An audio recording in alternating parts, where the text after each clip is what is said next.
And one more problem that you can visit on your way, it's that the localhost port is get busy by some reason. As you see, mine is busy.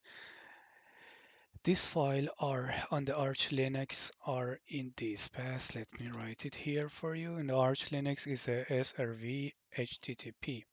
You can change it them if you need it. You can run your system, your website or anything that you want. You can use it if you need it. That's the path.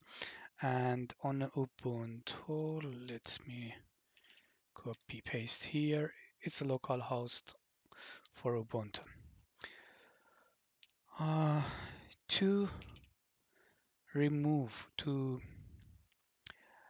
get free the 80 port from system, we can use this command, this one. I will put it on the description. You can use it. Let's check. And now refresh.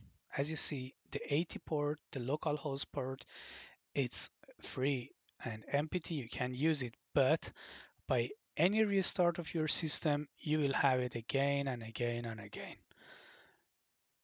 Okay, let's continue.